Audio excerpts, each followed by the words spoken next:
তোমরা কি দেখতে পাচ্ছ? মনে হয় এখনো দেখতে পাচ্ছি না। আচ্ছা ঠিক আছে, এখন দেখা যাচ্ছে? হ্যাঁ, এখন দেখা যাচ্ছে। আচ্ছা ঠিক আছে।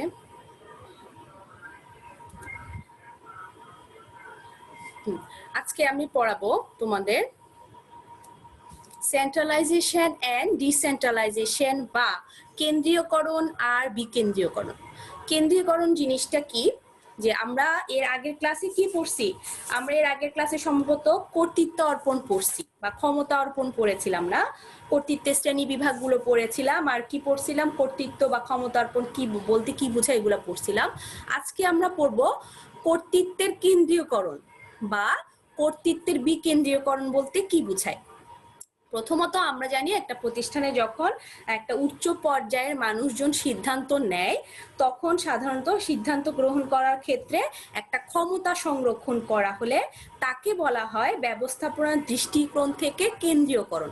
অর্থাৎ কেন্দ্রীয়ভাবে ম্যানেজমেন্ট যখন শুধুমাত্র কর্তৃত্ব এবং ক্ষমতাগুলো নিজেদের হাতে কুক্ষিগত রাখবে বা তারা কারো কাছে ক্ষমতা বা কর্তৃত্ব দিয়ে দিবে না, নিজেরাই সেই ক্ষমতাটা ধরে রাখবে, তাকে বলা হচ্ছে কেন্দ্রীয়করণ। হ্যাঁ, যেমন এসপি রবিনসের মতে centralisation means the degree to which decision making is concentrated at a single point in the organisation. অর্থাৎ কেন্দ্রীয়করণ হলো সেই মাত্রাটা বা ডিগ্রিটা টু উইচ যেখানে ডিসিশন মেকিং যে সিদ্ধান্ত গ্রহণ করতেছে সেটা কনসেন্ট্রেটেড বা এক জায়গায় কেন্দ্রীভূত থাকে একটা single point in the organisation. একটা প্রতিষ্ঠানের যখন সিদ্ধান্ত গ্রহণের ক্ষেত্রে ক্ষমতা এমন একটা মাত্রা যেখানে ক্ষমতা, সেটা মানাটা ভুল হয়েছে, ক্ষমতা কেন্দ্রে কেন্দ্রীভূত করা হয়, সেটা হচ্ছে কেন্দ্রীয়করণ। অর্থাৎ কেন্দ্রীয়করণ হলো প্রাতিষ্ঠানিক সিদ্ধান্ত গ্রহণের ক্ষমতা এমন এক মাত্রা যেখানে ক্ষমতা কেন্দ্রে কেন্দ্রীভূত করা হয়। অর্থাৎ যখন যে কোনো একটা প্রতিষ্ঠানের ক্ষমতা কর্তৃত্ব কেন্দ্রে কেন্দ্রীভূত থাকে সেটাই হচ্ছে কেন্দ্রীয়করণ বা সেন্ট্রালাইজেশন। ঠিক আছে, তোমরা তোমাদের মতোই সংজ্ঞাটা লিখতে পারো অথবা এসপি রবিনসেরটা লিখলেও হবে। ঠিক আছে, এটা স্ক্রিনশট একটা নিয়ে নাও, দেখো বুঝছো নাকি এই সংজ্ঞাটা, কেন্দ্রীয়করণের সংজ্ঞাটা বুঝেছো নাকি দেখো। ঠিক আছে, এরপরেরটা হ্যাঁ বলো।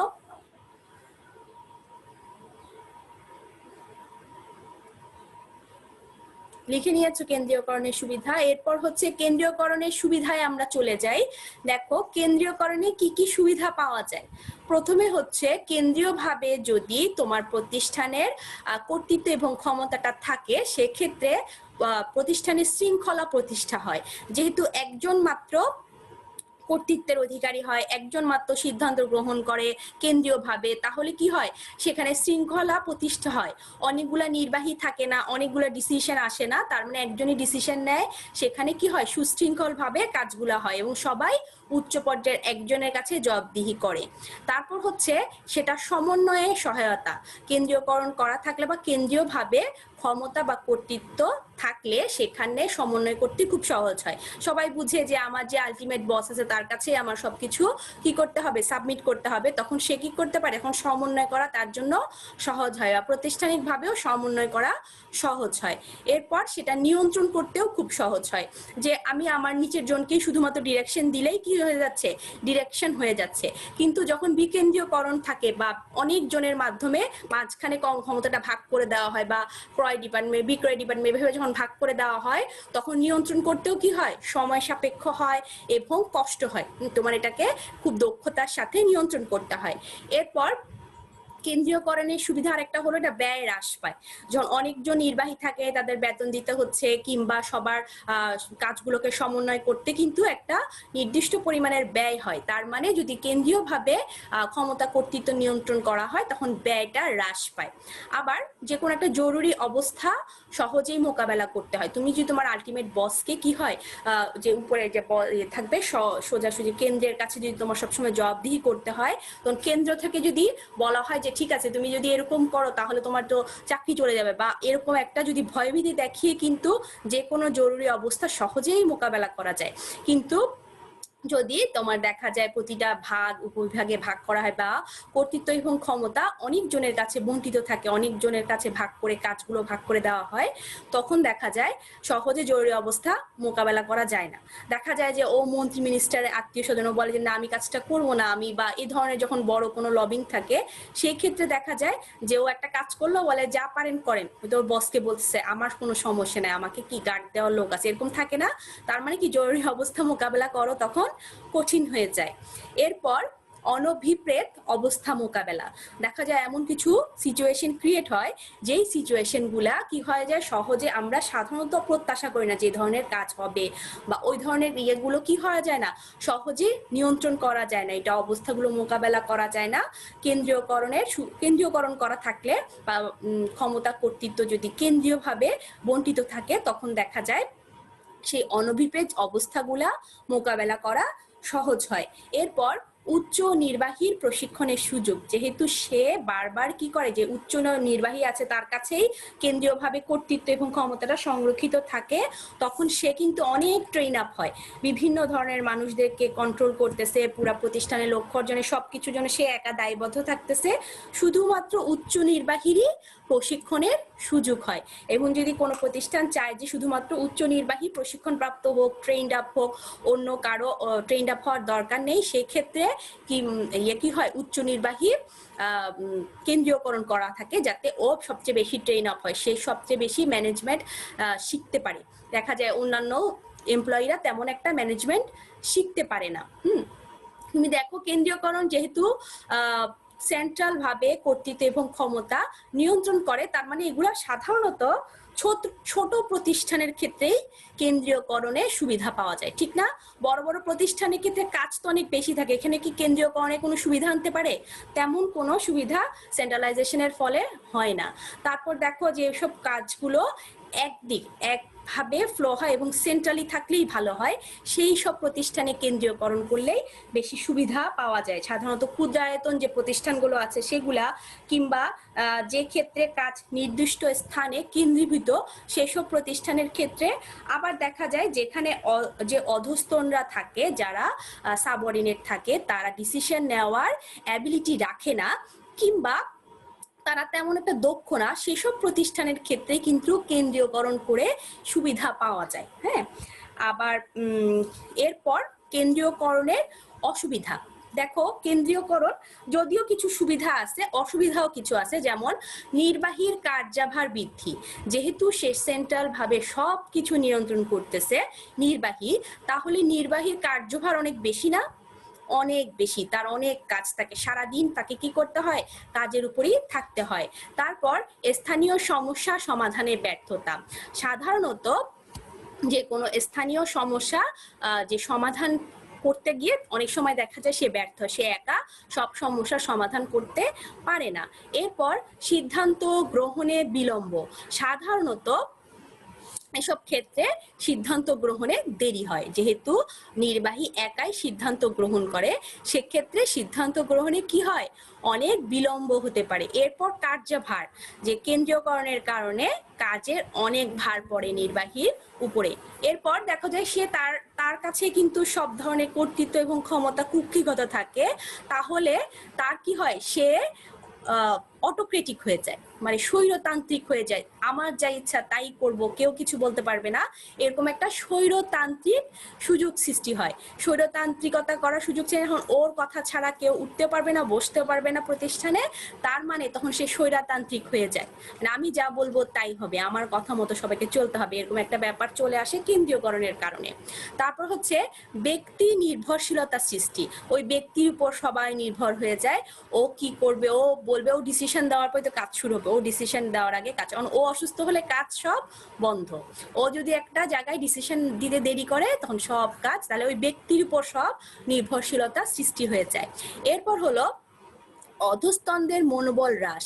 সাধারণত এরকম সবসময় একজন সবকিছু নিয়ন্ত্রণ করলে যারা কর্মী থাকে ওদের মনোবলটা হ্রাস পায়, ওরা তেমন একটা মনোবল নিয়ে কাজ করতে পারে না। হ্যাঁ, তখন দেখা যায় সে যেহেতু স্বৈরতান্ত্রিক হয়ে যায়, বেশিরভাগ ক্ষেত্রে স্বৈরতান্ত্রিক হয়ে যায়, তখন দেখা যায় তাদের কাজের কোনো মনোবল থাকে না বা তারা স্বতঃস্ফূর্তভাবে কাজ করতে আগ্রহী হয় না।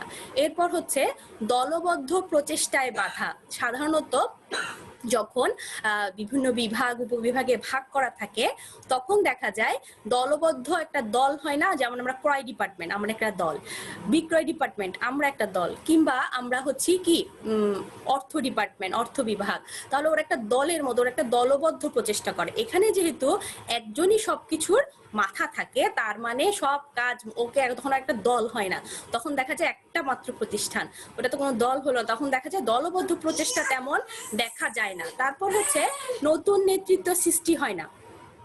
ঠিক আছে, নেতৃত্ব সৃষ্টিতে কি হয়, বাধা হয়। ঠিক আছে, এগুলা হচ্ছে কেন্দ্রীয়করণের অসুবিধা। তোমরা একটু লিখে নাও কেন্দ্রীয়করণের অসুবিধা, তারপর আমরা বিকেন্দ্রীয়করণে চলে যাব।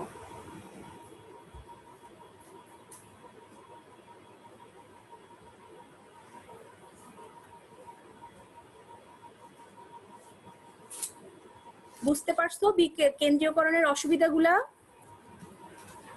জি মিস। আচ্ছা, এবার আমরা চলে যাই বিকেন্দ্রীয়করণ। ঠিক আছে, বিকেন্দ্রীয়করণ বা ডিসেন্ট্রালাইজেশনটা কি? যেহেতু কেন্দ্রীয়করণ বললাম ক্ষমতা এবং কর্তৃত্বগুলো কেন্দ্রে কেন্দ্রীভূত থাকে, তার মানে বিকেন্দ্রীয় মানে কি সবার মাঝে অনেকে গুলা বিভাগ ভাগ করে সেগুলোকে ছড়াই দিব কর্তৃত্ব এবং ক্ষমতাগুলো, ওইটাই হচ্ছে বিকেন্দ্রীয়করণ। ডিসেন্ট্রালাইজেশন বা decentralised is the tendency to disperse decision making authority in an organised structure. একটা নির্দিষ্ট সাংগঠনিক কাঠামো অনুযায়ী যখন সিদ্ধান্ত গ্রহণের ক্ষমতা এবং কর্তৃত্ব উপর থেকে ক্রমান্বয়ে নিচের দিকে ছড়িয়ে দেওয়ার প্রবণতাই হলো বিকেন্দ্রীয়করণ। অর্থাৎ এখন যে প্রতিষ্ঠানগুলো চালানো হয় সাধারণত বিকেন্দ্রীয়করণ করা হয় না, ক্ষমতা এবং কর্তৃত্বগুলো অনেকগুলো ছোট ছোট বা বিভাগ বা ইয়ে করে ভাগ করে সেগুলোকে কাজগুলোকে যখন ছড়িয়ে দেওয়া হয় উপর থেকে নিচ পর্যন্ত একটা সাংগঠনিক কাঠামো অনুযায়ী, সেটাকেই বলা হয় বিকেন্দ্রীয়করণ।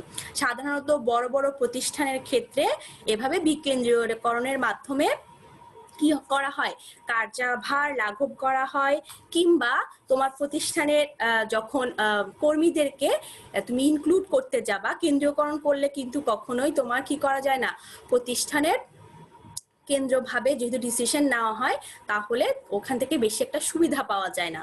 বা গণতান্ত্রিক উপায়ে যদি তুমি চাও যে প্রতিষ্ঠানের যা শ্রমিক কর্মী আছে তারাও আমার ডিসিশন মেকিং বা আমার প্রতিষ্ঠানে সব কাজে অংশগ্রহণ করবে, তখন বিকেন্দ্রীয়করণ করা হয়। হ্যাঁ, কর্তৃত্ব এবং ক্ষমতাগুলোকে উপর থেকে নিচ পর্যন্ত নির্দিষ্ট পরিমাণের ক্ষমতা এবং কর্তৃত্ব যখন ছড়িয়ে দেওয়া হয় বা দায়িত্ব দিয়ে দেওয়া হয়, কেন্দ্রে এটা কেন্দ্রীভূত থাকে না, সেটাই হচ্ছে বিকেন্দ্রীয়করণ।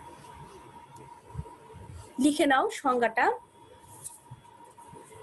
এই সংজ্ঞাটা হচ্ছে ডিসেন্ট্রালাইজেশন,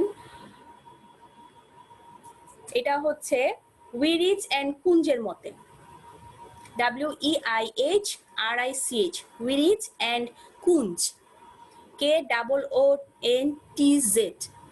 উইরিচ এন্ড কুঞ্জের মতে সংজ্ঞাটা হচ্ছে সাংগঠনিক কাঠামো অনুযায়ী সিদ্ধান্ত গ্রহণের ক্ষমতা ও কর্তৃত্ব উপর থেকে ক্রমান্বয়ে নিচের দিকে ছড়িয়ে দেওয়ার প্রবণতাই হলো বিকেন্দ্রীয়করণ।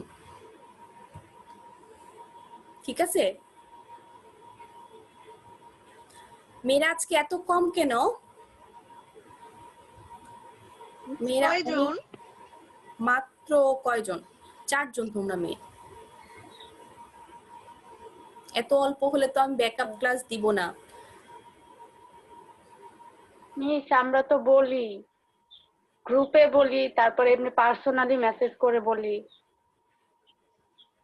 আচ্ছা ঠিক আছে, ক্লাস করবা, কারণ হচ্ছে তোমাদের গার্জেনদের সাথে কথা বলবো আমি, যদি অসুবিধা থাকে আমাকে জানাবা, আমি গার্জেনদের সাথে কথা বলবো। আর যদি অসুবিধা হয়, অনেক সময় দেখা যায় জুম অ্যাপটা ডাউনলোড হচ্ছে না, তুমি এটাকে আবার ডিলিট করে আবার ডাউনলোড করলে কাজ হয়। আর সাধারণত জুম অ্যাপটা ফেসবুক থেকে লগ ইন করলেই ভালো কাজ করে, তুমি যদি ইয়ে থেকে লগ ইন করো, সাধারণত ভালো কাজ করে না মোবাইলে, সবসময় ফেসবুক থেকে লগ ইন করবা। মানে লগ ইনের অপশন থাকে, তুমি জিমেল আর ফেসবুক থেকে অপশন থাকে না, সেখানে ফেসবুক থেকে সবসময় লগ ইন করবা, সুবিধা পাবা বেশি। ঠিক আছে, সবাইকে বলবা যে ফেসবুক থেকে। হ্যাঁ বলো। কালকে তো রবিবার, রবিবার থেকে নাকি সব ধরনের নেটের সমস্যা হবে 3 ঘন্টার জন্য। এটা অনেক সময় ভুয়া খবরও হইতে পারে, আমরা আগে দেখি আসলে কি হয়। অনেক এরকম বলে, অনেক ধরনের ইন্টারনেটের যুগ তো, অনেক ধরনের ভুয়া খবর অনেক সময় প্রচারিত হয়। ঠিক আছে, এটা ওভাবে সেন্ট্রালি কোনো নিউজ মিডিয়া দেয় নেই, তার মানে ওইটা আসল খবর নাও হতে পারে। তুমি কোনো সেন্ট্রাল নিউজ মিডিয়া চ্যানেলে পাইছো, যেমন প্রথম আলো কিংবা তোমার মনে করো না, না। সরকারি কোনো ওয়েবসাইট এভাবে কোনো জায়গায়, বা তথ্য মন্ত্রণালয় এই ধরনের কোনো জায়গায় পাইছো? বা কোনো না। একটা রিনাউন্ড কোনো যেসব পেপারস আছে এইসবে যদি আমরা এরকম জায়গায় না পাই, সাধারণত এটা আমরা বিশ্বাস করব না। তারপরে যদি প্রথম আলো কিংবা দেখা যায় ডেইলি স্টার ধরনের কোনো বড় পত্রিকায় আসছে, তাহলে আমরা ওইটা সবসময় ইয়ে করব, ঠিক আছে, বিশ্বাস করবো। আর অথবা তুমি দেখো যে 10টা থেকে 12টা 1টা পর্যন্ত আসলে কি প্রবলেম হচ্ছে কিনা দেখি আমরা, তারপর আমরা বুঝবো যে আসলে এটা খবর কি সত্যি না মিথ্যা। ঠিক আছে, এরপর হচ্ছে বিকেন্দ্রীয়করণের সুবিধা। বিকেন্দ্রীয়করণ করলে কি কি সুবিধার, যেমন দেখো আমরা কেন্দ্রীয়করণে যে অসুবিধাগুলো পড়ছিলাম, সেগুলাই কিন্তু দেখো বিকেন্দ্রীয়করণের সুবিধা, ঠিক না? দেখো ভালো করে। আবার যেগুলা বিকেন্দ্রীয়করণের অসুবিধা, সেগুলাই কেন্দ্রীয়করণের সুবিধা। ঠিক আছে, মানে একটা একটার উল্টা। কেন্দ্রীয়করণের কারণেই তো বিকেন্দ্রীয়করণ আসছে, কেন্দ্রীয়করণের অসুবিধাগুলো দূর করার জন্য বিকেন্দ্রীয়করণ আসছে। তার মানে কেন্দ্রীয়করণের যেগুলো অসুবিধা, সেগুলা বিকেন্দ্রীয়করণের সুবিধা। ঠিক আছে, মানে একজনের অসুবিধা আরেকজনের সুবিধা, আবার একজনের সুবিধাটা আরেকজনের অসুবিধা। ঠিক আছে, বিকেন্দ্রীয়করণের সুবিধাগুলো দেখো, উচ্চ নির্বাহীর কার্যভার বা কর্মভার লাঘব হয়। বিকেন্দ্রীয়করণ বা সেন্ট্রালাইজেশন ডিসেন্ট্রালাইজেশন যদি করে, যে প্রতিষ্ঠানের যে উচ্চ নির্বাহী থাকে তার কাজগুলো লাঘব হয়। এরপর হচ্ছে সিদ্ধান্তের মানোন্নয়ন, যেহেতু এখানে শ্রমিক কর্মীরা অনেকে মিলে ডিসিশন নিচ্ছে কিংবা বিভিন্ন ডিপার্টমেন্টের কাজগুলো বা ক্ষমতাগুলো কর্তৃত্বগুলো ভাগ করে দেওয়া হচ্ছে, সেক্ষেত্রে সিদ্ধান্তে অবশ্যই মানোন্নয়ন হয়। তারপর হচ্ছে নেতৃত্ব সৃষ্টি, যেহেতু অনেকগুলো নির্বাহী নিয়োগ করা হয়, সেহেতু সবার মধ্যে নেতৃত্ব, অনেকগুলো মানুষ নেতৃত্ব দেওয়ার সুযোগ পায়, নেতৃত্ব তাদের মধ্যে সৃষ্টি হয়। এরপর হচ্ছে মনোবল উন্নয়ন, যেহেতু অনেকগুলো লোক মিলে ডিসিশন নিচ্ছে, সেখানে মনোবল অনেক বেশি থাকে যে না আমরা সকলে মিলে কাজটা করতে পারবো, বা আমরা এতগুলো মানুষ মিলে ডিসিশন নিচ্ছি, সেটা অবশ্যই কি হবে না, বা আমরা এতগুলো মানুষগুলো মিলে কাজ করতেছি, সেটা অবশ্যই কি হবে না, সেখানে সাধারণত কাজটা খারাপ কিছু হবে না। আমরা বলি না যে অনেকে মিলে করতেছি, সবার যা হবে আমারও তা হবে, এরকম একটা ব্যাপার চলে আসে, তার মানে মনোবলের একটা উন্নয়ন হয়। তারপর হচ্ছে দলীয় প্রচেষ্টা জোরদার, যেহেতু এখানে কি হয় যে আমরা একটা নির্দিষ্ট ছোট ছোট দলে ভাগ করা থাকে কর্তৃত্বগুলা বা তার দায়িত্বগুলা, তখন দেখা যায় দলীয়ভাবে প্রচেষ্টা আমরা করি, যে একটা প্রতিষ্ঠানের দলীয়ভাবে প্রচেষ্টা হয়। আর যদি তোমার কেন্দ্রীয়করণ হয়, তখন বলছে ঠিক আছে আমার কি, গেলে মালিকের যাচ্ছে, আমার কি, আমার তো কোনো সমস্যা নেই, এরকম একটা ব্যাপার চলে আসে না, তার মানে দলীয় প্রচেষ্টা দেখা যায় না। এরপর হচ্ছে কাজের সম্প্রসারণ, সাধারণত বিকেন্দ্রীয়করণ করা হলে কাজ অনেক বৃদ্ধি পায়। হ্যাঁ, সবাই অনেক উৎসাহ নিয়ে কাজ করে, যার কারণে কাজের অনেক বেশি উন্নয়ন হয়। এরপর হচ্ছে কার্যভার নিয়ন্ত্রণ, যেহেতু একটা সেন্ট্রালাইজেশন থাকলে বড় বড় প্রতিষ্ঠানগুলোতে উচ্চ নির্বাহীর অনেক বেশি কাজের ভার থাকে, তখন সে নিয়ন্ত্রণ করতে পারে না, তখন দেখা যায় সবকিছু নিয়ন্ত্রণের বাহিরে চলে যায় বা অনিয়ন্ত্রিত হয়ে যায়।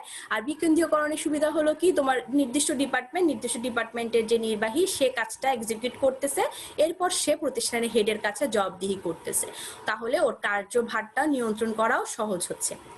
ঠিক আছে, এগুলো হচ্ছে কেন্দ্রীয়করণের বিকেন্দ্রীয়করণের সুবিধা। এরপর হচ্ছে বিকেন্দ্রীয়করণের যে অসুবিধাগুলো আছে, যেহেতু সেন্ট্রালাইজেশনের মধ্যে বা কেন্দ্রীয়করণের যে সুবিধাগুলো, ওগুলাই কিন্তু বিকেন্দ্রীয়করণের অসুবিধা।